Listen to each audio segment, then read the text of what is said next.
guest today is someone who's very special to me. Over the years, we've become colleagues. She's been a mentor to me, a teacher, and most importantly, a dear friend. There are people who come into your life for a season, and then there are people whose love quietly changes you. She is one of those people. She has dried my tears, celebrated my joys, made me medicine, and posted it across the country, made time for me when I've needed it most, held me through many seasons, and put me back together when I've broken down. She is deeply respected within the birth world and has devoted her life supporting families, nurturing birth keepers, and preserving the wisdom of traditional birth attendants. But the reason I invited her onto the podcast runs much deeper than her experience or accomplishments. It's because of the woman she is. And today is simply two friends sitting down to talk about birth, community, tradition, and the women who came before us. Nicola, welcome to the Birth, Breath, and Death podcast. Thank you. What an honor. And you did something you're gonna make me cry. Now I can't see you. They'll dry. They'll dry. Thank No, I was thinking, hold it together, hold it you. together. When I Hold it wrote that together. down yesterday, I was crying already. So that's why I got these pictures Sorry. next to me. I was like, make sure they're there. Well, we make so many beautiful relationships doing this work and some tricky ones, but like the beautiful Yeah. ones are to be celebrated. Thank you. Yes, thank you very much. So I know that this work isn't a job for you, it is a calling. What called you to birth keeping? There's never one solid moment, like when people say, and then this happened, and I wanted to be an astronaut, and I knew that forever. Like, I don't have one particular moment. It's a combination of things. I think, like in my family, my mother's named after the midwife that collected her out of her mother's body, and I'm named after the maternity unit. And we see the midwife that catches me all the time in my childhood, and my mom whips me across the road to see her, and she's really like, "Oh, hi, you guys." For her, it was hundreds, but for my mother, it was very important. And all the way up until I have my children and can sort of Lion King them to Mary, the midwife. And so I was definitely, brought up with honor for all of that. And and then, yeah, piece by piece, you get I love Elaine Nin's quote that you get the hair gets pulled by the moon. Yeah. Well, like that calling is like like your hair's been, just you've been pulled by some force and if somebody's pulling your hair, you can't do much about it without some distress. So you just better, go along with it. Exactly, better surrender rather to like go in being dragged into it because that is what a calling is, you know?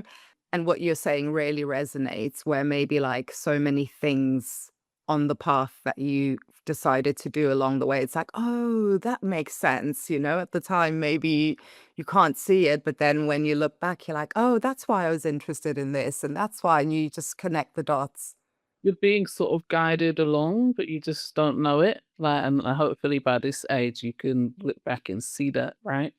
And Yeah. try and stay in that trust fall in the flow of the tide of where it Yeah. needs to take you, because it does take you in different directions at different ages, and there's different importances of things happening, right? And different crops of babies. My elder used to always say babies came in crops to teach you things, and Yeah.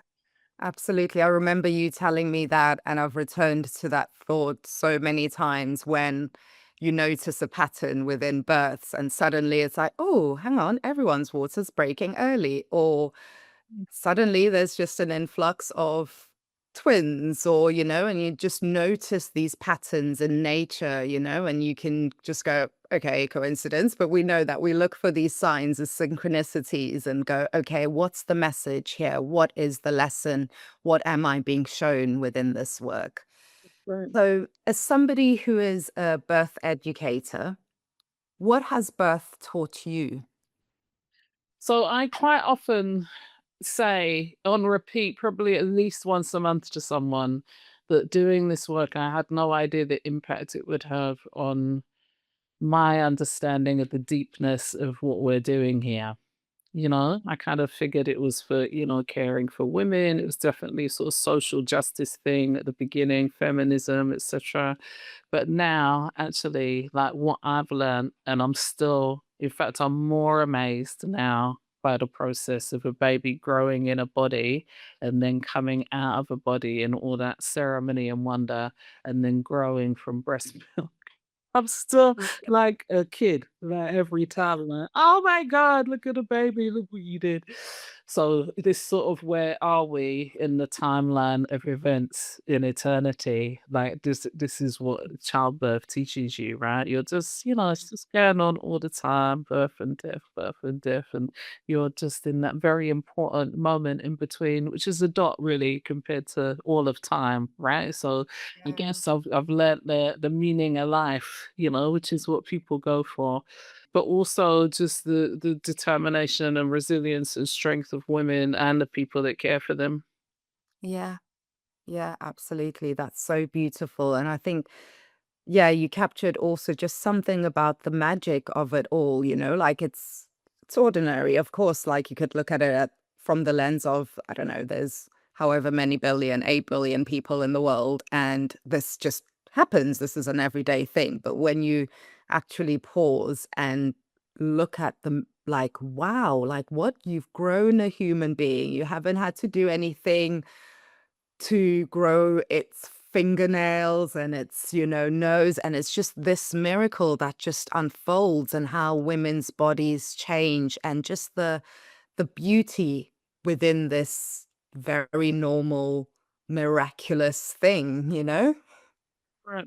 That's right. It's just extraordinary. And even, obviously we're just also having our lives, normal life, Yeah, but wars, jobs, whatever else is yeah, going on, illness, love, and so on. And to have our life punctuated by that so frequently, when for most people that happens once or twice, and then maybe some loved ones once or twice, but for us so frequently all the time to remember and have that bathing of the chemicals and the esoteric things, the ancestors, the angels, all of these things, where it's a what a joy. I had an elder actually while I was in Zanzibar, one of my beloved elders, I love her to death, and she left me a voice note crying her eyes out. I gotta tell you, I'm jealous of you, and if I had my life over again, I'd be in the birthing room and the dining room, and she's a real, spiritual elder, a real wise sage person, and it was so moving to hear that. oh, Nicola, yeah, it is moving hearing that. I just got chills, and just like what a beautiful reminder of the importance of this work. Yeah, and it is. We're the threshold, guardians, right? And they're always so important all Yeah, throughout human history. But we've absolutely. made that down to some sort of weird, stressed out clinical role in the UK with lots of maths and medicine and Yeah, people need to exactly. get out of it. And poor them, that's a lot to deal with being in that wondrous environment, and it's just reduced down to that. Yeah, definitely. And you talk about traditional birth attendants quite a lot. What do you mean by that? So I recently, a few years ago, came across a saying in Irish that was something like you should have blood as your birth attendant. Like it should be your sister or your mother or whatever, right? And if they're not available, then it should be kin, your man's cousin, etc., sister. And then if that's not, achievable, then you can go for the band fascia, like the wise woman. So I believe that really that's what we're designed to do, just to give birth with our family, and the closer that family is, the tighter it is, the easier the childbirth is and the safer. So that traditional birth attendant really is grandma. But then outside of that, you had people that would have that calling, right, to learn more and be available more often. And maybe they're bleeding with the new moon and other things are happening to make them freely available. And those people are the ceremony holders and elders that manipulate the village also. I see that with these old midwives, they're also, it reminds me, do you remember in the 70s, they're like always people turning plates on sticks? No, I And don't then, know. I mean, it was the height of Saturday night entertainment. They got on tanks and bloody planes on top, and they're spinning them, and that's what it reminds me of, this Yeah. midwife in the village. Like, she's, just, like, adjusting everything to keep the plates from smashing. Yes. So they're super important, and they hold so much, not just, herbal medicine knowledge, but they hold songs and they hold radical acts, liberating people from situations and so on, and herbal medicine, and perhaps also connections with ancestors and saints and angels and different people. So there should be, the most elevated person really in society, the grandmothers, right? And they were the people that would fill that role. It's not it's quite a new thing to have. We're quite young. Yeah. Yes, true. So how have we got here to the state that maternity is in currently in 2026? How have we got here, and what is it that we need to go back and retrieve from the wisdom of the grandmothers and this ancient and necessary wisdom? What is it that we need? How do we go back to that medicine in order to help us navigate the mess really that maternity services is in currently? Yeah.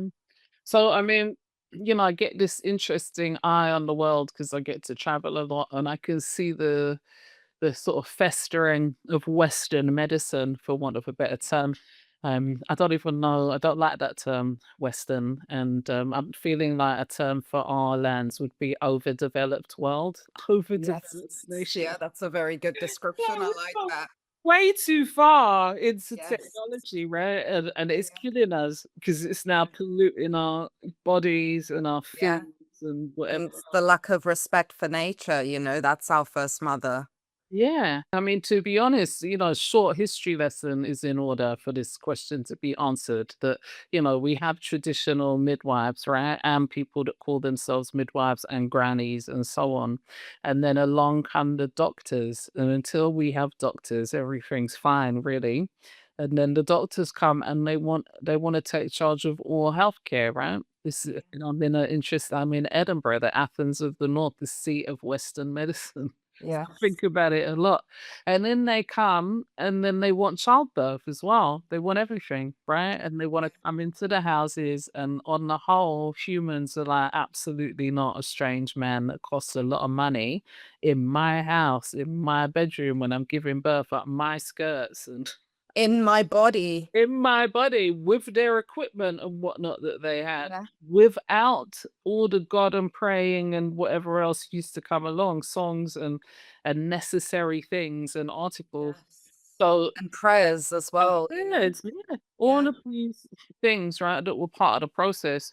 And so they come up with man midwifery, right? They call it man midwifery with a dash, which sounds really like sort of South London slang to me. That's inquiry, and Yeah. that's the midwifery that we have now, right? The art and the trust and the God and all of that kind of stuff, herbs, and well, you can't do that anymore. You get struck off. That's not valid because we let the bishops decide on who could register as man midwives also. So that, they decide what comes into the mix. And actually, surprisingly, God is not in the mix because when women are dealing with God with those bishops back then, they're burning them and whatever else, right? Yeah. So I believe that, what we're doing is trying to, this is almost, it's not really midwifery, which is a very controversial statement because what is midwifery? It's clinical midwifery, right? That we're Yeah. practicing, but it's Exactly. Get lots of pseudo obstetricians really sometimes. yeah. And actually, why can't, like my era, you could still talk about your faith and traditions and ritual as staff members.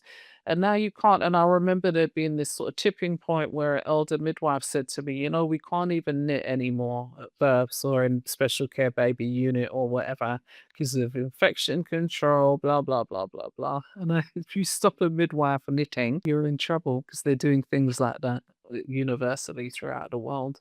So we Yeah. gotta go back beyond all of that mess, which is only the last whatever 100 and whatever years. It's not far. Yes. go Yeah. beyond those guys back to where actually we were doing quite well. Yeah. And people are always, this idea of Western medicine grabbing hold by making you feel like everything is a complete danger and a risk.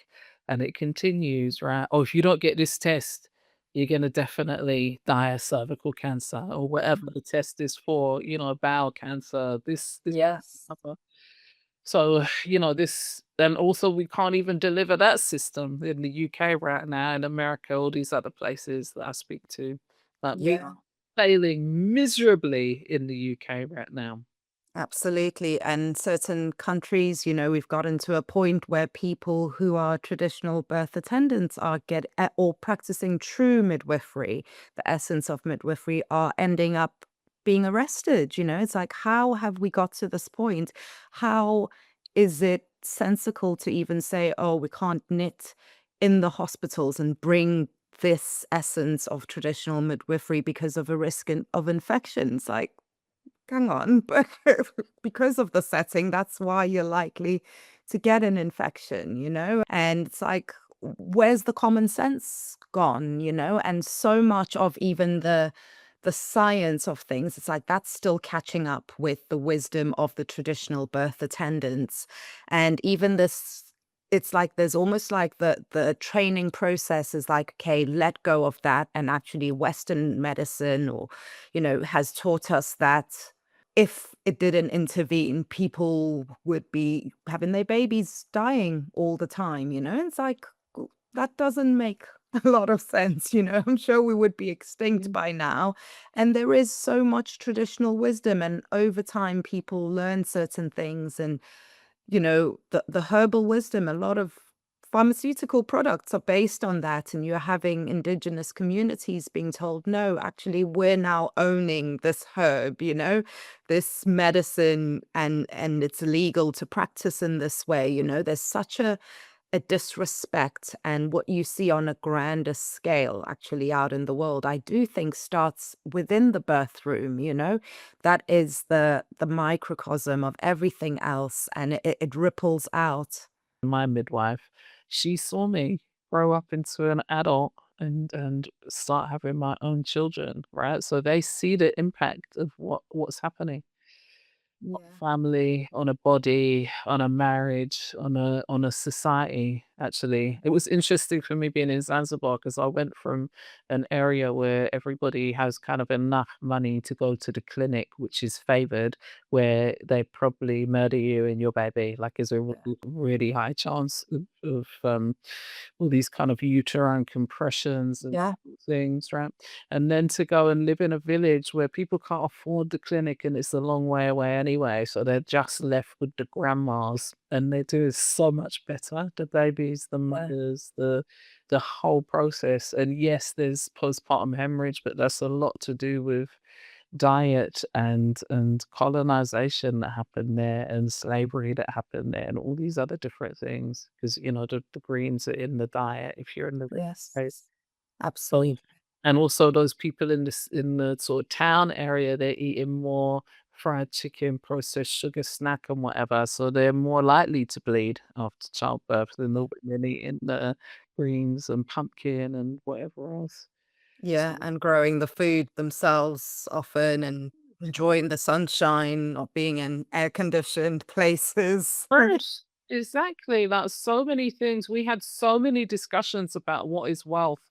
Because, there's all this content on social media of like, oh my God, on the way to the resort in Zanzibar, this is disgusting. The poverty is disgusting. The saxophones, etc. I'm thinking actually that these people, like kids are just playing and free and eating fresh and it's well Yeah, and they're in the sea and like what are they supposed to be in front of a screen all trussed up yeah, eating packaged shit? That's success. Like yeah, I don't think exactly. so. It's not. Yeah, and they've got community, they've got the village, they've got the sea. You've gone over there to go and visit this place. It's like, It's yeah, disgusting that colonial that when I travel, I see it all the time, that colonial visitation. I'm coming, I'm gonna like, not really like you all. or your food and your language, your culture, etc. But I want the sunshine and the mangoes and the cocktail on the beach. But I'm just gonna live here and be disparaging and take the piss. Like, I can't stand it. I cannot stand it. Yeah, exactly. It's exactly what's happened within the midwifery maternity setting as well, when you think about it, where, yeah, we've said to these amazing, wonderful birth keepers with all this wisdom, like, no, we need to qualify you, you have to learn what we're teaching. Yeah, exactly, exactly. It's like, yeah, the indoctrination starts from that point, and there is, I think, sometimes this mentality of West is best, But I remember, every time I go back home to South Africa over the years, I've gone from people maybe asking me, "Oh, what are you doing in the UK?" And then I say, "I'm a birth keeper," and they're like, "Oh, okay, that's a bit weird." To few years later, people saying, "Oh, can you come back and teach us?" And it's like, "Oh, but you know what? There's the gogos that are nearby. Like that's who I want to learn from. They are the wisdom keepers. They have the medicine that we need. We know, as you said, you know." In psychology, the studies come out and say, oh, the first 7 years of a child's life is so important, but the first few years are crucial. And actually, the birth is important. And now it's the microbiome and how we're born. And it's like, yeah, that's It's what the so grandmothers were important. saying. Yeah, it's so important and for clearing trauma and the wellness of everyone's body. And like, I mean, it's so universally important how you're born. Yeah, the reverence of the placenta as well, Like, how dare we call it waste? Absolutely. In some places you can't even have access to that your own way. It's like we've made our institutions into like real institutions these days. And then we found out on Saturday about this yellow card nonsense. You heard about this yellow Yes, card? I have heard about this. What are we thinking? Because especially the further marginalized you are, the more likely you are to have stress and trauma and abuse issues and whatever else and kicking off. So And mistrust of the system, and rightly so. and distrust of the system, exactly. So we're going to give our most vulnerable people, they're going to end up with two of those cards or not have access to non-urgent medicine. Like who decides what that is, by the way? Is that pregnancy care? Is non-urgent. It's not urgent. It's not urgent. It's not an emergent situation. Birth, maybe that's slightly different. And then postpartum care when you're at risk of X, Y, and Z. And same with pregnancy, you're at risk of X, Y, and Z. So that's like, I mean, yeah, maybe they'll save some money. I suspect that's what's behind it because people won't access their service. And then who will get blamed? The people not accessing the service. You should have come in. You should have. It's Yeah. a mess, it's a total mess, but also to have this, like, football analogy, are you Yes. crazy? Like, Yeah. 95% of women couldn't give a flying something about football, but all of a sudden we've got to use football analogy for our healthcare, like Yeah, exactly, exactly. I thought, gosh, what a coincidence that they've come up with that just as like the World that. Cup is I going know, because on. it'll be some, PR company that the NHS has hired that's probably full of dudes, let's face it, giving it, Yeah. "Oh, let's tie it in with the World Cup." That's a big event. Like Yeah, absolutely. And I also think the people who are issuing these cards as well, like you have to look at yourself in the mirror because how dare you, like where have you left your heart? Like, why aren't you coming to work with your heart and with empathy and with love? Like that is the heart of true a midwifery. carer.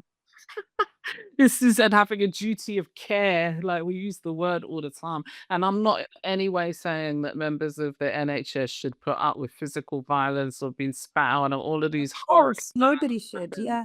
No one should, but also labouring women are, they're emotional, they especially if you're not treating them well, so they're more likely to tell someone to F off or whatever, throw something in a room. It's gonna happen all the time, and Yeah, and they're scared, and it's like we have to go, okay, how can we make them feel safe? Like, let's take the computer and just put it aside and connect heart to heart with this woman in front of you and say, what are you most scared of? I know you care about your baby, I care about your baby too, but you're the person who cares about your baby the most, you know? How can we work together? What's important to you? I mean, that's the crucial thing, isn't it? Because it's become so paternalistic again, and we are turning back in these countries to that man in charge kind of an idea, right? We're Yes. watching America right now. Yeah, And I suspect that agenda is being pushed here in all our of course. institutions as well, where they're in charge. You don't care more about that baby than they do. They're in charge of what happens to you and the baby. And by the way, if you don't behave, we'll withdraw your medical care and we'll possibly take your child away. Social Yeah, services, weaponry, and so on. yeah. No wonder people are leaving the system and not coming into it.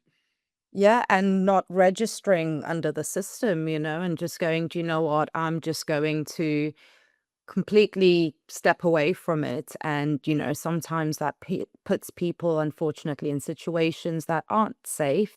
See, Um, and we can't blame the mothers, you know, we have to look at ourselves. We can't say it's the institutions. It's the duty of everyone who's stepping into that institution, who's working within that institution and going, okay, how can I influence this person's experience for the better, you know? it does happen, right? Yeah, You see that individual 100%. Yeah. great care, but, bless them because it must be exhausting being that midwife in that system or that doctor in that system with everyone, kind of bullying, gossiping, all these things. Just Yeah, you're doing a good job, you're spending a little more time or exactly. I heard one of the hospitals local to me that, you know, part of their home birth service was suspended for a little bit because of the pay that they were giving the midwives, and it was just like, "Hang on, why should they have to work for such little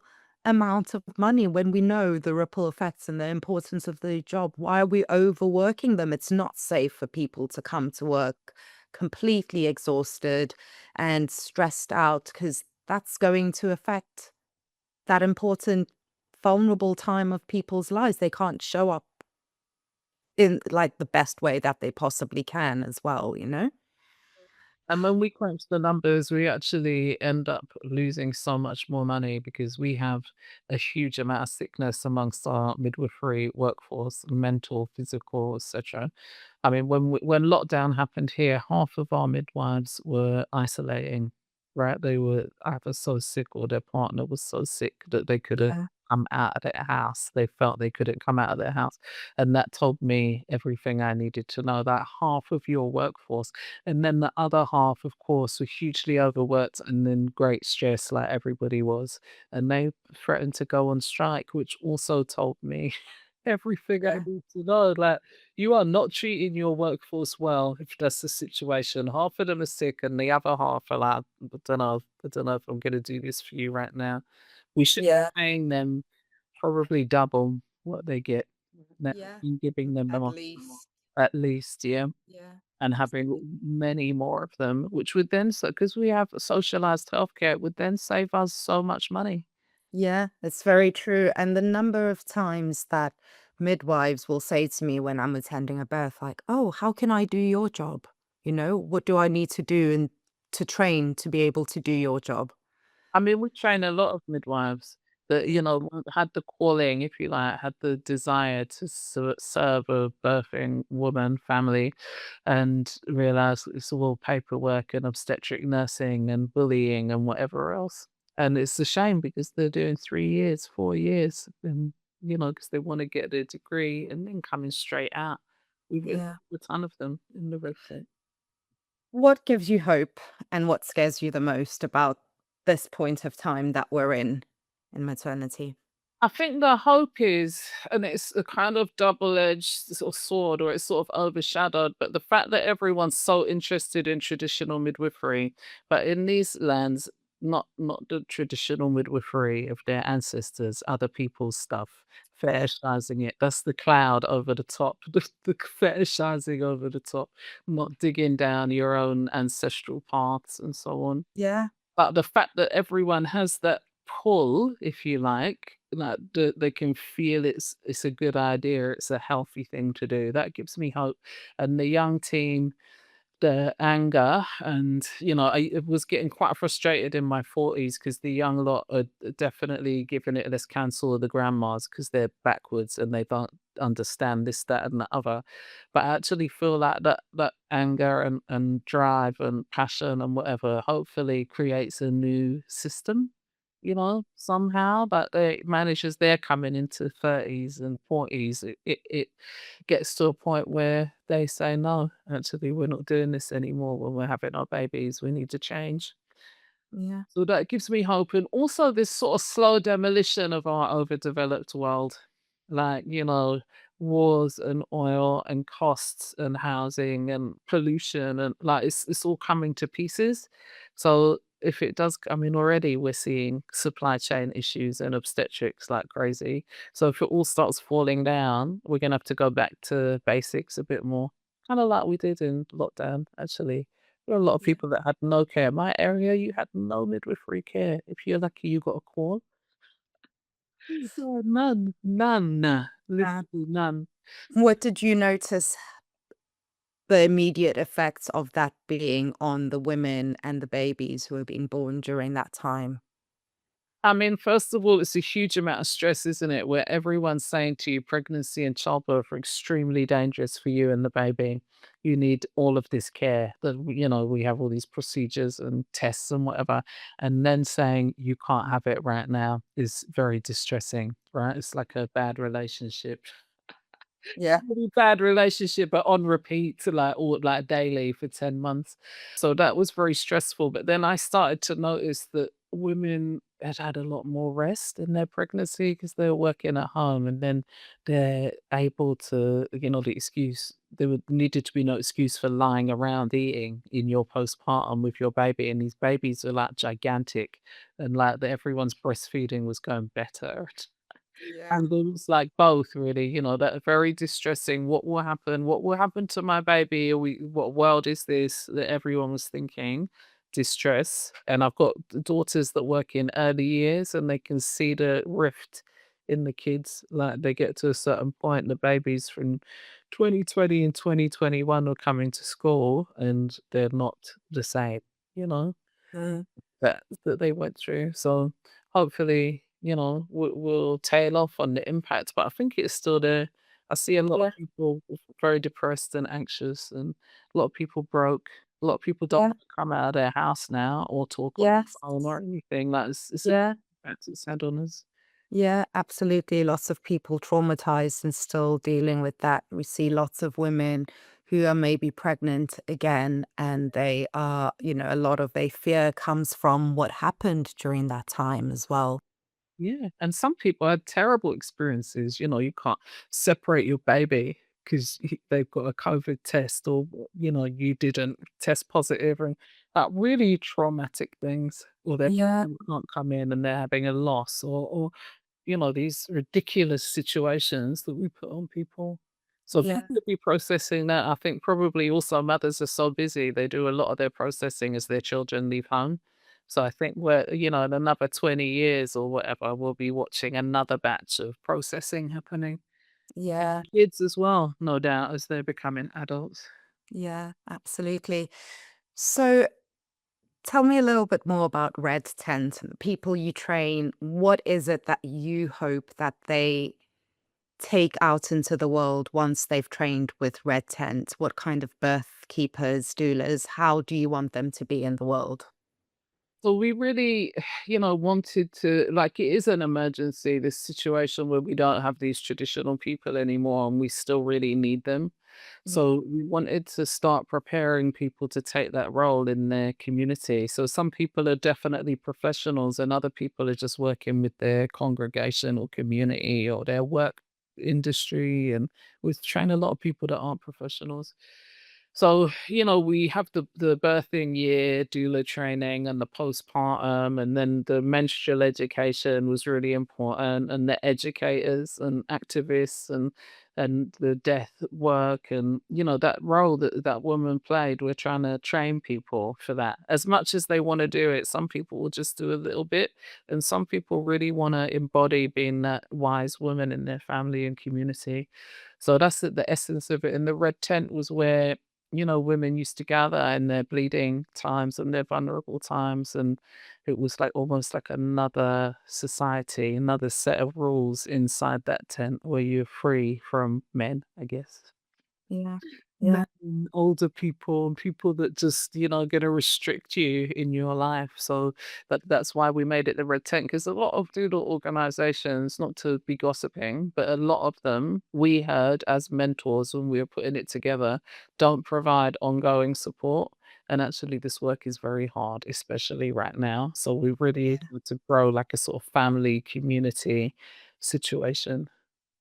Yes, absolutely. And we know that when you're holding space, yes, of course, like as you just said, this work can be really hard, amongst the joy and the love, there can be lots of grief as well. And seeing trauma, and you're not just there witnessing the trauma and being completely unaffected, the births that we attend, the families we care for, the stories that we hear also touch us as well.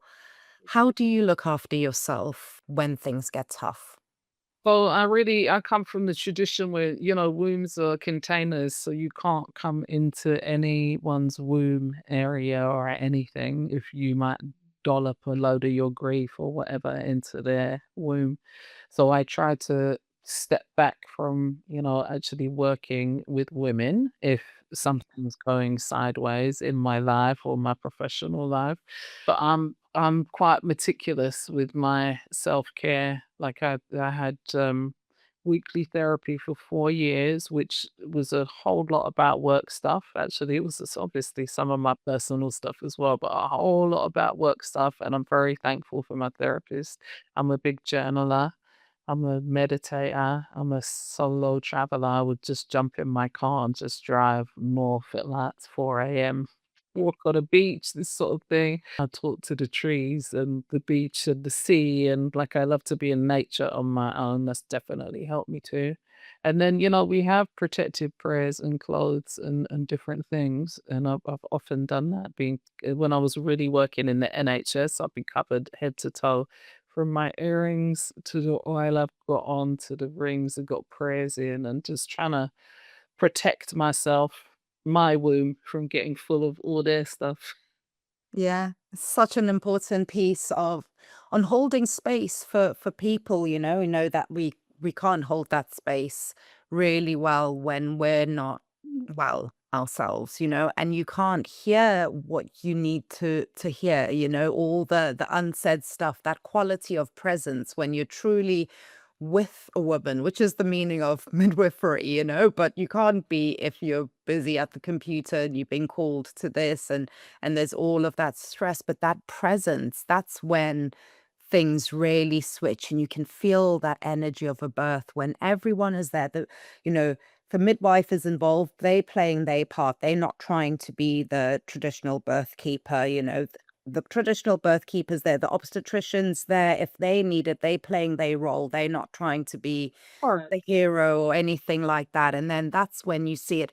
Can you give me maybe some examples of in this modern birth world where you've seen those elements of traditional birth keeping coming up, whether it's during the pregnancy, the birth, the postpartum, somebody's pregnant and they're going, okay, I'm really interested in using this ancestral medicine for the birth of my baby and for my postpartum, but where do I even begin?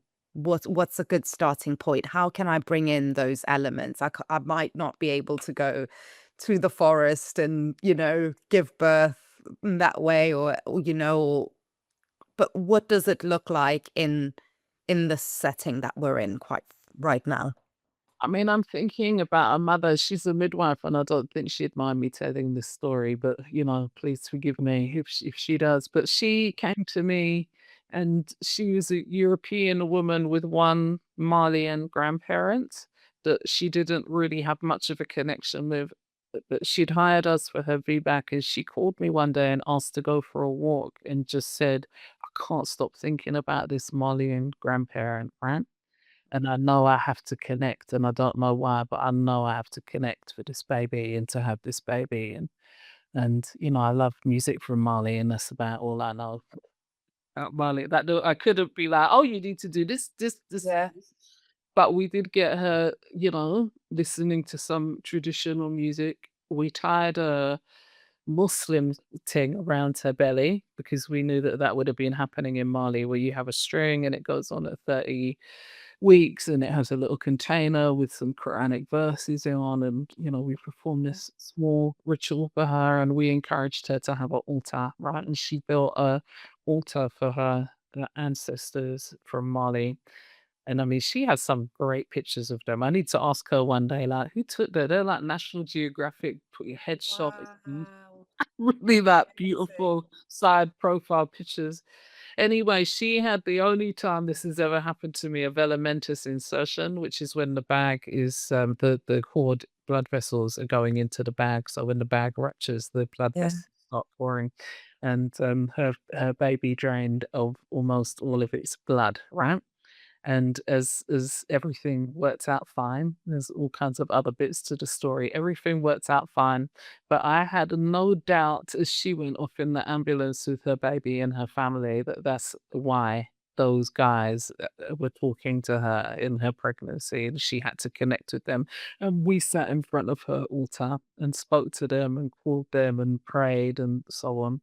And I really believe that they saved her baby's life and probably her life as well, somehow. I don't really fully understand the magic of all of that, but I really believe that.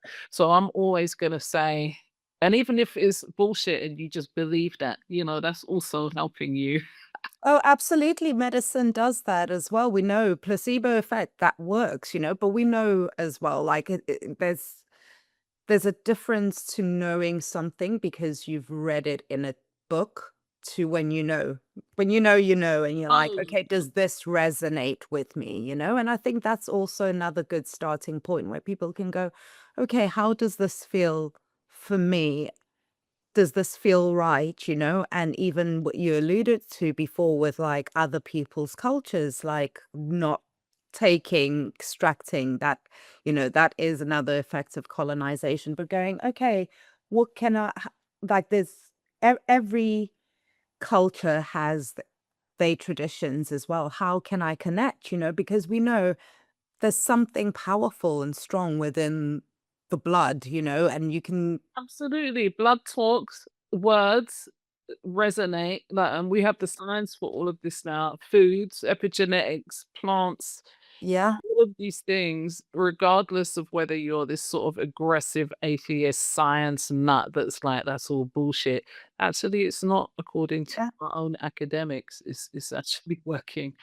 So, even if you can't believe it, it's still a medicine. Like you say, it's a medicine that actually works for people. It works with yeah, and I could have if I was practicing badly, I could have forced my ancestral path on her, right? I could have said to her, "Don't worry about that, it's all bullshit," and just brushed it off. I could have pretended I knew more about Mali. I could have been really ignorant and been like, "Let's just do some other African customs." I could have gone wrong in yeah, I could have gone wrong in so many directions, but so I guess the short answer is let the woman lead the way, but yeah, also some gentle encouragement. So I will always say generally to people, what we doing? Like, are we playing some Gaelic songs? Like, how wrapping in your wonderful cultures and the cultures of your land. And of course, we're supposed to also share our own. Why would we yes, these things that people don't have anymore? exactly. Yeah, it's an interesting one, but I feel like the more people do that kind of stuff, the less problems they get into. Yeah, They yeah, birth better and yeah. easier and swifter and in a healthier way. So it has to be very important. Yes, absolutely. Because the work is beyond us. Like we're not the medicine, we're the All the keepers channels. of the space. Exactly. We know that there are, whether that child has like, their grandmothers looking after them, protection externally, we're just there. That mom came to you saying, this grandmother keeps on coming to me. You didn't imply that or go, oh, okay, I'll tell you, I'm going to direct this whole process. It's like she knew there was something there. You just helped her to navigate. Okay, what way can I honor, and trust her intuition within that as well. Yeah, and, it really, really was a big part of her meeting that baby, and those babies, I notice if someone's connecting with something a bit further away, those babies come straight from that place, like, that baby is Yeah. from me, it's not European. Yeah. Like, It's the expression in features, melanin, hair, everything, like, people wow. I feel like the ancestors, maybe they send you these babies somehow, they choose them or they're in the realm of souls being like, "You can join our gang for a little while," or I don't really Yeah. understand, but I know Yeah. definitely something is happening. Yeah, absolutely. And we don't need to understand it. We need to respect it, and allow space for it and trust that as well. That, That's whilst really we're important. human, we don't know as well. I like what you said as well in that example of like, you said, yeah, what I know is music. And we know that's such a powerful way of connecting. Babies' hearing is developed from inside the womb. We don't know why, but we know that's a great way of being able to connect. Why would a baby need to hear and start connecting externally with that as well? It's just as you said at the beginning of this conversation, it's so true for me as well. The more I attend births, the more I hold space for people, the more I support people postnatally, the more I'm just like, oh my gosh, and this is way more awesome than I ever thought. The awe, the respect that you have for other beings, for life, for babies and their wisdom, and it's not just this helpless thing that's coming out. You're just like, you That's the look at them thing. with reverence as well, and it's like, wow, being born into that kind of energy as well, I think is really important. It really, like, the babies get it, you know?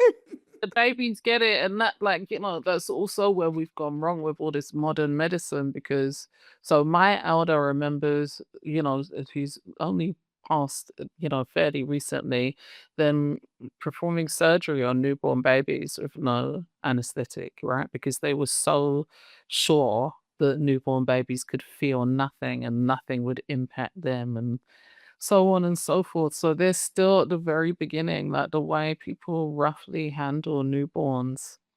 Yeah. I mean, even my own journeys. There was one midwife we were actually never touching any of our children. We used to call her the army midwife. Like, there's no way she's touching our children. So rough and Yeah. and Yeah, then because they feel that touch as well, it's just oh, like just that the respect, the consent, when you are holding a baby and just communicating, I'll often say like, "Oh, okay, like nothing's gonna happen without your consent," and just the like, just even just that reverence for life, we know, of course, they're not understanding the language, but the energy, they get it, and you have all my clients and I laugh about this all of the time because they all say like, "Oh, you arrive and the baby is calm," and sometimes it's like they know 15 minutes before they could have been kicking off and then suddenly they settle.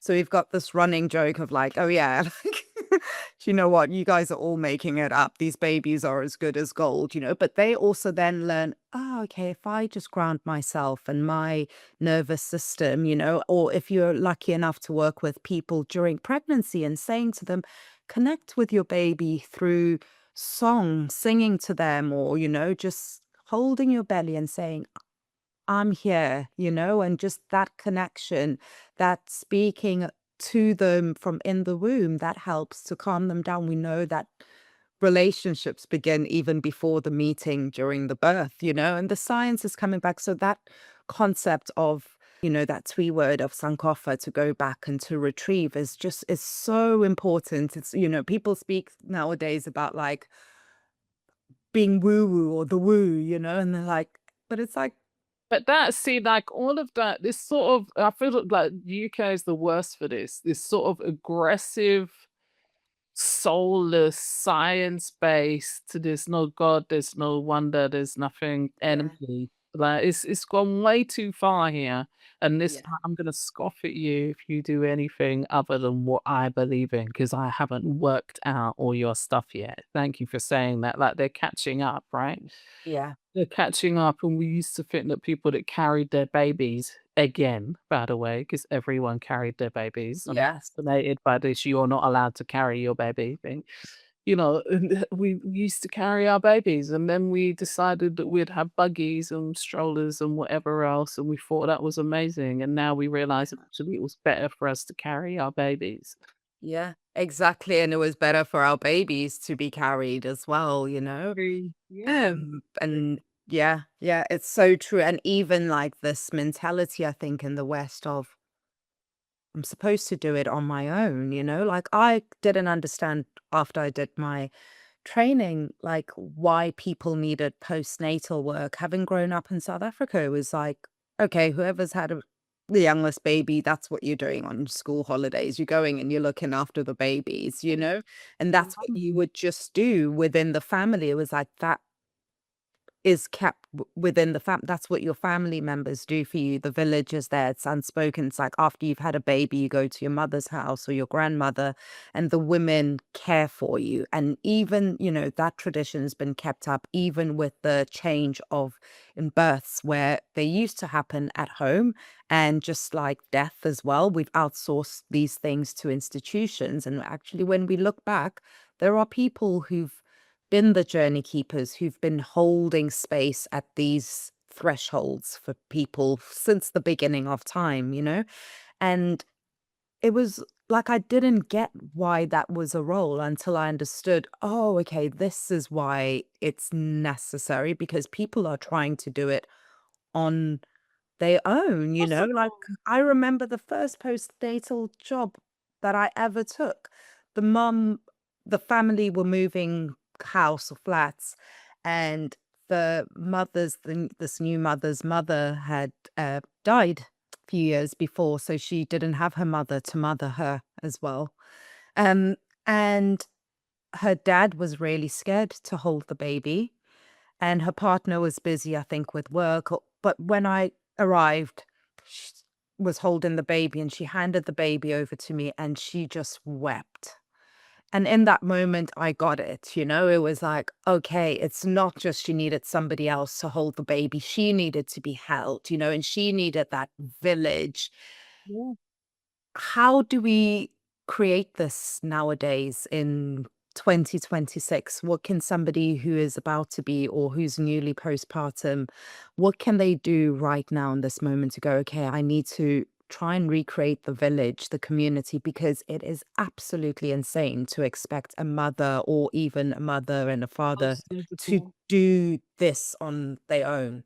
Yeah. Having never been around a small baby before in their lives, a lot of them. Yeah. So Having never seen yeah, people tiring. Yeah. breastfeeding, like, I The didn't nappy, never get changed the that. nappy, Yeah. never put a baby to sleep, never dressed one, and then all of a sudden, you're being sent home in great trauma, often after distress during your birth, and told, "You've gotta do all of those things now." Like a shell shock, battle shock situation, isn't it? I mean, we just need to stop, you know, being under the spell of this capitalist horror. Well, Yeah, we've all run into cities because we felt that was better somehow, whatever entertainment jobs and so on, more forward thinking, and yeah, then put all our elders in the care home. yeah, Then also it's inappropriate for kids to get involved. So because that all suits capitalism. And our yes, lady is yeah, she is a burden as far as capitalism is concerned, instead of being a wealth of knowledge and love and a big part of the backbone of the family and so all these other things we used to understand, right? So yeah, I feel like that we've got room in the UK, especially places like London, to get grandmothers together and match up grandmothers with new families. I think that would be really amazing. That would help. And some churches and masjids and whatever will do that kind of thing. I feel like we need to I love the way she finishes the continuum concept where she says, "Okay, we're goosed now the way we live, but we could still all get together and help each other out. So maybe we go to Julie's house every Monday and sort her house out, wash everything, cook everything, and then we go to, Sinead's house the next day and do." So kind of weaving people together to even just one bowl of soup at a time, because it can feel yeah, quite overwhelming. for Yes. somebody to really have what she needs, where everything is taken care of, and somebody's giving her partner information and wisdom, and someone's, monitoring her mother and her animals and her garden and Yeah. everything that she normally does, right? That's a long way off for us in the UK. But the fact that the obstetrician doesn't really give a shit about the postpartum in that ignorant surgeon way most of the time means that they're not that bothered about what we're up to.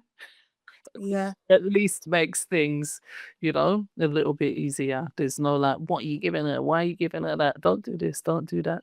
Although Yeah. now ChatGPT doing that for us alongside those guys. Yeah, exactly. And I don't think it would be a full conversation with you without talking about plant medicine. Tell me a bit more about that, the wisdom of the herbs. How do you weave that into all phases, all cycles of womanhood, but especially the perinatal phase as well? I mean, Western medicine wishes they could come up with medicine that we've been granted, like literally just outside our windows, like nettles and hawthorn and so on. So these things work so powerfully and have worked for so many generations, forever and ever and ever. Why would we not use them? This Yeah. is why, like, I don't, like you were saying about the postpartum, I don't understand why you wouldn't use them. And I can hear that those aggressive science people saying they killed people, mushrooms kill people every year, blah, blah, blah. Most of the time, we're not killing ourselves. And actually, by the way, Western medicine kills a lot of people every year before you even get into the food and bullshit medicines that they're Yeah. like, True. Tylenol, paracetamol kills a lot of people every year. Pollution in London. Pollution, exactly. Stresses are like when I first came here 20 years ago, at that point near Imperial College had identified that stress was the biggest pollutant on a pregnant woman, and it was the equivalent of heavy cocaine use. So that was what we were supposed to be looking at in maternity care in the UK, according to all the top obstetricians, right? This is an obstetric Yeah. conference. Stress. So, if we were doing cocaine all day, everyone would be like, "You're disgusting. We need to take Yeah. this baby away. You're a mess. What a loser." If we're doing stress all day, which is of course what women are doing, You're you're productive. oh, look at you, 36 weeks pregnant with twins in the boardroom, like hurrah. Yeah. So all those, things that we're dealing with actually can be addressed with plants if you find somebody that knows what they're doing. And we're increasingly deselecting Western medicine for pregnant women anyway, right? And not really knowing what the impacts are. Like the paracetamol, for example, was so normal when I was having my babies. All of a sudden, it's not a great idea. Asthma risk, ovary problems, and so on. Yes. So Yeah. more and more and more things are getting cut, and instead of having to suffer with your tooth abscess for that 8 months or your chest infection for 3 months or whatever it is that they cannot give you anything for, why not find someone that knows, how to medicate those things with plants that maybe are free? Like I'm Yeah. looking outside my window, there's an abundance of medicine out there that I go and pick every year and I don't have to pay for it. Yeah. And it's clean and good and fresh and the intention is good and, from the seed to, somebody drinking a cup of tea or having a bath. Yeah. So we don't have to suffer because that's also come in, right? Or pregnancy, postpartum, a sufferance. You want to get back to normal as soon as possible. Stop that suffering. So you don't have to suffer. You can be medicated with plants. It's fine. And also you're getting extra. So you're using a plant for headaches or whatever. You're getting all the vitamin K and the iron and the vitality of the sunshine and maybe it's impacting your digestion and it's helping your stiff neck as well. But you didn't even Yes. realize that. Like they're so, far reaching with what they can do in a Yeah. body. It's not just like one thing, one symptom like we're doing with Western Yeah. medicine and a Yeah. payoff on your liver or whatever for what you've Yes. taken. Exactly, that's true. Can you tell us about one plant that you've worked with? Maybe people who are watching or listening and who are like, oh, I've never used plant medicine. any plant that comes to mind. I trust it's gonna be the best one that, people need to hear about. So plants, I believe, communicate with you. I just came across George Washington Carver. Go and look him up, everybody. And I really do believe they talk to you. And this week, all I've thought about is yarrow, as I've literally just messaged somebody that is a bit inflamed, I think, and was like, "Go out and get the yarrow. It's right outside your door. Drink the tea, bathe in the." I've been having lots of herbal baths. I think we've forgotten about them. Bathe in it. You can. And yarrow is such a great anti-inflammatory. It's so good for heavy bleeders. It's so good in the postpartum for the body, for the womb. It's just out there growing and it's so easy to identify. Nothing looks like it. These little frondy bits and flowers. Yeah. It's in abundance. Like I love St. Matthew's churchyard at this time of year in Brixton has like a Yeah. lot of yarrow. Yes, I know exactly the spot that you're Yeah, talking about. I've got amazing. some yarrow in my cupboard as well now. It's yeah, Well, everyone it's just walks past it, with yeah, all their inflammatory conditions, just walking past it to get the bus, breathing in the pollution. So yeah, actually just that more, going out, finding that plant, harvesting it, making things with it, cook with it, like find out what your ancestors like I worked with a couple and their surname was Yarrow in 2021. And I was like, okay, so you're gonna go out and get some. and what I love about plants, just like as you said, people are walking past all of this medicine all day and not really knowing. And that's a really good, powerful point to start off and go, okay, what are these plants that are around me? Because actually, that's a good antidote as well to this, like, still continuing the colonization of other people's resources. It's like, no, there are plants and medicine within our own environments. And when you start connecting with that and connecting with nature and going, okay, like, why does this actually grow in abundance at this time of the year? Maybe it's really helpful for You're just conditions that, supposed to eat that at that point, and actually when you're doing that sort of thing where like I'm a big, wandering forager, I'll just reach out and grab something and put it in my mouth, and yeah, my microbiome compared to my contemporaries is iron. I don't catch anything. Everyone went down with something in Zanzibar, I didn't, not because 'cause I'm eating all the bugs off the yeah, sea, yarrow, and anything that a dog could have, peed on or pollution or whatever, I'm cleaning those things, but yeah, we're supposed to eat what's coming out of the ground at this point of the year and then preserved, later in the year. And yeah. actually, if you eat like that, you do way better, right? Yeah, absolutely.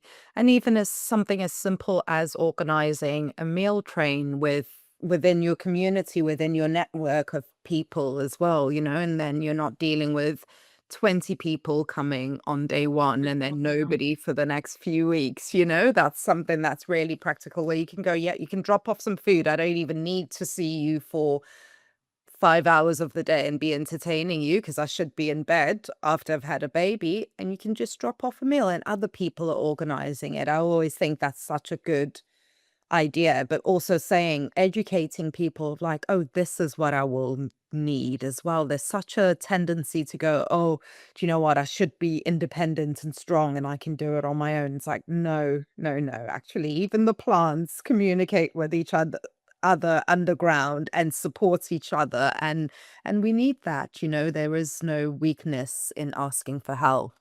Absolutely, and we need to offer it as well. I've had like some people would just show up when they'd identified that I didn't have a great amount of support on all these babies. There's just one sister from Saudi who would just show up at my house, and we had no phone or anything back then. Just show up with some figs and a dress for the baby, and we drink tea. And like, I feel like she's like some sort of mystical angel. I never saw her again. She showed up at my house over the first year of my baby's life, maybe. And she didn't live in my area either, so it was particularly magical that she'd just roll by. So more of that, just show up or just drop off that soup or baby blanket or whatever it is that you're doing, or just say, Yeah. "I'm gonna walk your dog." We do a lot of pussyfooting about in the UK particularly. Just let me know anything I can do to help. Like, no, you actually proactively have got to leave the food on the doorstep. Yeah. You know, I'm taking the dog for the month. Or Yeah. whatever the Yeah, kid. exactly. There's this thing of like, "Oh, I don't wanna infringe. I'm just going to try and be polite." And it's like, No, she's probably there's dying nothing. anyway. Yeah, exactly. And by the way, her partner's probably dying also, and the dog. Yeah, But exactly. needing a hand, because it's a lot to deal with, and that learning curve, like you said, like, we were lucky we grew up with children around us, and it's not Yeah, was it such a shock for me to get my own child, like, I was very confident by that point, but, like, a yeah, lot of people go through a very harsh learning curve and message yeah. me, like, which way around a nappy goes on, or Yeah, absolutely. And the thing is, when we're going through these thresholds, be it birth or death, like actually how we're held during those times really changes us in profound ways, when we're going through challenging times or amazing times, like just the love that we receive during those times can really transform how we then show up into the world. And even if maybe people are watching or listening and they're like, oh, I didn't have anyone there for me, or I've had a traumatic experience. Sometimes people go into this work because they're like, do you know what? Let me actually start planting seed for a tree that I'll never enjoy the shade of. your So, grandchildren. That's yeah, what I say a lot of the time. Like what you're doing now, you're recycling in your like activism in the NHS and whatever. You probably don't see it, but maybe your children do when they have their babies, and your yeah, grandchildren should. exactly. That's what you plant the tree for, right? The trees, Yeah, yeah, I don't know who planted them, but like nobody that's alive right now because there's yes, formers in my building. So yeah, they're for sure exactly. all dead, but we're still gathering the things from the trees and getting the shade and so on. Like it is really important to think about, what has to happen now for the future as well as that, like going backwards. Like, what does the future need actually? Yeah, It needs yeah, us to really harness and hold on to our herbal medicine knowledge. Whereas we saw in with COVID actually how much we frittered it away because yeah, people didn't even know really how to nurse what was a bad flu for most people, right? absolutely. It's incredible. I went into Lidl at that just in London, just that before the Saturday, and all the toilet paper, pasta, everything's gone. The liquor, the Manuka honey, hardly touched. Like I was Yeah, not sure if it was amazing. And then next to the Manuka honey, what were these lemons and limes, hardly touched. And yeah, so we need to get that back. This idea that you just go to the pharmacist, because it's quick and easy, that there's a payoff. And then what if it's not there anymore and you don't know what to do anymore? So yeah. kitchen cupboard medicine, I think, needs to go back. Yeah, definitely, exactly. And all the herbal remedies that were just there, which were medicine for people, the more that we learn about it. I think that was such a time of me getting, I thought I knew a lot about herbal medicine, but it really deepened my learning of it, but also my respect of like, oh, that's there. And like, actually, let me also learn a bit more about other herbs that are there for other conditions, and start planting them and start building relationships with them and just really getting to know them so much more. And it's like, okay, thank you, nature. Yeah, because they are communicating, and I think the young guys are kind of getting wise to that. Like the social media feed is full of kids saying, "Come on, touch me," to the tree, and the tree's like reaching towards them, and like It's people are kind true. of understanding again that there is a relationship, right? You can clip something on and hear the electrical charges. People do have like real strong connections and dreams and so on, and spirits of plants taught to them, and but just on Yeah. a general day to day, just paying more attention. Anyone that's taken any, what we'd call drugs will tell you about nature, Yes, um, that's very true. psychedelics or something, know Absolutely. know that plant is alive and communicating. Yeah, And it's tough, the definitely. plants in the city are suffering also, right? Because they're clipped and they can't grow and they're polluted and so on. So they need a bit of us giving back too, and a bit of honor and connection. Yeah, exactly. The placenta, what have you learned about it? Sometimes called the forgotten chakra. Some people would say, as we alluded to earlier on, about it being forgotten or being called waste, disregarded. What has your work taught you about the placenta? I mean, it's a body part. So this idea that it's just waste like your amputated leg would be. An amputated leg also isn't waste, by the way. Somebody Yeah. probably could do with a ceremony for that too. Yes. So this idea that we just incinerate, like I always say to parents, well, they're gonna incinerate it along with everybody's amputated toe and ingrown toenail and pussy dressings and whatever else. That's such a So bad disgusting, image. right? It's so disgusting. This Most people are like, organ "Oh that my sustained your god, baby. Oh, exactly." somebody's ingrown toenail. No, thank you. But before we get even, into the esoteric, just like appropriate, because even if, we're cremating our dead bodies and body parts, we're still doing that with some ceremony. But in the hospital, no, we're not. It just whoop everything up together, right? And it's fairly gross for people. So doing something appropriate because we know energetically we need our ceremonies, those that are left behind and those that are, have gone off on another journey. So we should do something for our placentas. And, most almost universally across the world, we understand that what happens to the placenta and how it's dealt with impacts the baby, right? And the family and the family line. So if you don't deal with it appropriately, you can really impact that person. In our culture, in Zulu culture, like even just the word that we use for placenta is it's not just one word, it's ingubuyengane, which means it's the child's blanket. You know, what does a blanket do? It protects. And what would you do with the placenta? You would bury it within the homestead. You know, if that child years later is somewhere and you need to get a message to them, you go and you speak to the placenta and the message gets there, and this is, like, years before Wi-Fi and WhatsApp and all of that. It was just like that was you honored the placenta, you know? I remember even going to Nelson Mandela's house in Soweto, and the placentas are there of his Of children in the course. background, and it's like, of Of course, that's 'Cause let's you not wouldn't lose that. dream of doing anything else because you know the impact on your child, right? Yeah. So, Yes. that's again one of the things that sort of surgical disruption, let's call it, hasn't really interfered with too much if people still understand that. But, in a few generations, you could be like us where they just don't understand that anymore. They Yeah. just don't know anymore. But it's super important and, I was talking to Tessa, who teaches the course now in Scotland, right? So you both have your same weekends, right, in Yes. September at the same time. And we were reminiscing about when we buried her last child's placenta. And we went up into the hills in Edinburgh sometime after the baby's born, year and a half or whatever, been in the freezer, that story. And the last one had been buried up there in the hills in front of a beautiful loch, like stunning, right? Mountains, sunlight. And we buried the second one and then she just stripped off her clothes and dived into the loch, which Oh, too wow. cold because we're in Scotland. But she just dived in and swang around. It was like a ancient thing took over her, right? And that was her like, okay, that's it. We've got the kids, no more kids. Last placenta in the ground.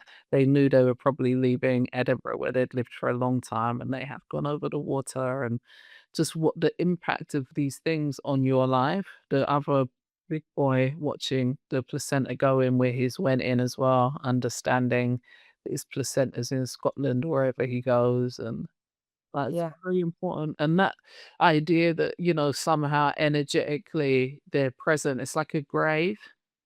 We go to graves all the time and we know they're not really there anymore, but there's some sort of tie, still like a telephone line. Absolutely. Yeah, places hold energy. We know that, you know, we know that even attending births, you know, it's if we're not viewing that space as this is a sacred space, you know, even just that reverence. We always say this about like, you know, peace in the world begins at birth. It's so Absolutely, the important. capacity for love. It's like it becomes greater and greater the more oxytocin you experience. So, this is urgent in terms of, how the overdeveloped world is doing mentally. It is doing terribly.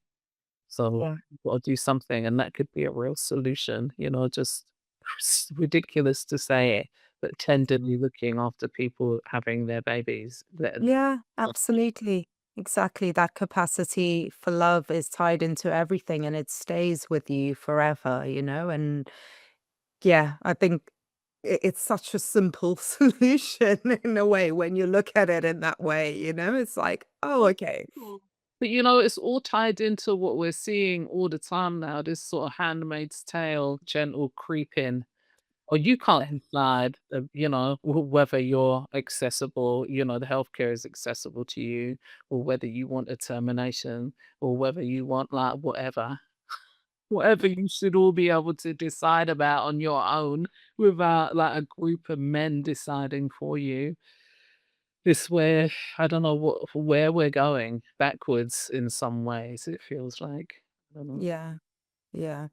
And I think, and hopefully people having listened to this episode and the podcast can really get to see how like the enormity of why traditional birth attendants have a place in society, why birth, the respect we have for it is so important, why consent is important, you know, and you can't unhear this or then go ahead and then practice in a way that doesn't honor life and not go out into the world and really truly love people and be a safe person within the world as well, you know?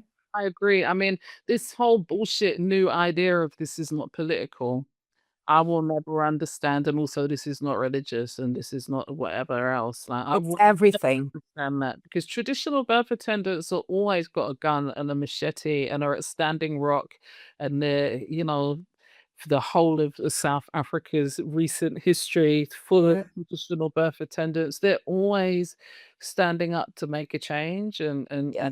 and make a better society. And I was taught by one of my elders, you know, forget about the pregnant woman to some degree, that you need to make sure her environment is great. As Yes. well, and then her body will probably just be great, right? Yeah. And the baby will just come. So you got to make sure there's clean water, that the police justice is in effect. You're in a Yeah. country where you feel like they're gonna kill your baby when they reach adulthood or before. Like I've Yeah. experienced people on the phone telling me these things. I can't go to the birth center. They're gonna kill my baby, and like all of these things super important. Well, like Chris Kaba, what happened? They just let the policeman off Yeah. father that got shot point blank in the head while his missus was expecting a baby at 28 years old, mistaken identity. Yeah. So that, as far as I'm concerned, that's a matter for us. I mean, the poor family, the mother, the mother of the baby, all of them, it must be excruciating. And that's happened to a father in our community, Yeah. you know. So all of these things super important. It's not just about, you know, wafting a rebozo around that and, you know, it all being optimal fetal positioning and all just like completely attached to our world. It's like Yeah. everything is our world. I Yes. believe that anyway. I really believe that. And we're really seeing it with how, like, all over the place, but especially in the UK, what a bunch of bitches people have been about Gaza and Sudan and Yes. the Congo. Like, let's not, it's like the darker everyone gets, the less energy people. Yeah. Yeah. So yeah, I don't get it. You see midwives being killed and mothers in camps and whatever else. That's our job as well, I believe. Yeah, absolutely. And it's not about let's change the world and then birth can be safe. It's like, no, let's just start at birth, actually. Yeah. That's where the ripple effect. And yeah, completely agree. It is. If you're thinking it's not political, you're not listening. You know, you're not really seeing it at all. Times like everyone's tradition, the midwives are busy hiding babies and doing whatever, chopping people's heads off. So, like, I feel like that's a natural part of the order, which is also why they have to live outside of the village, by the way. And maybe they don't get married and they've got five babies and they're quite radical on the whole. Yeah. Yeah, Never. that's very true. Yes. So, something that's becoming a bit of a tradition on this podcast is closing with the question, what does a good death mean to you? So this is such a good question, and I've actually been led in meditation several times, right, to imagine my best death. And it's a very frequent. response to that meditation or thought is that you want it to be just a bit quite like a home birth, really. You want to die surrounded by loved ones. Maybe they're not in your immediate space, but they're in the house around you. God's precise timing, which I'm really somebody that does believe it's already written, and I agreed to it before I even got here, so in acceptance, but with no, like, just like birth, with no brutality and over medicalization and forcing and, this idea that I watched my own mother die on an NHS ward over some months. You're just alone with shit food and no care. And like the lighting is harsh. Everyone's dying around you and in pain.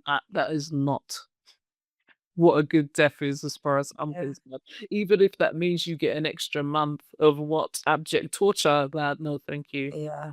So decide the idea that it's just, you know, I'm not, me personally, I'm not intending to accept any radical acts to extend my life. Like, I'm really not expecting to do that.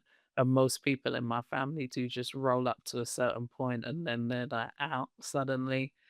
So A hopefully nice piece. why? Peaceful. I'm not somebody that needs to die in my bed asleep and like not know anything about it. Like I'm prepared for a journey and I've watched that journey, but I've also seen what wisdom and wonder is actually wrapped up in that journey. Yeah. A good death is also somebody that's well supported by spiritual elders, I guess, Yeah. to experience what's happening. Like I mentioned Ray Castellino, who Yeah. works with babies, right? And making them have a better experience. And the last picture I saw of him not long before he died, he was in absolute joy, like Yeah.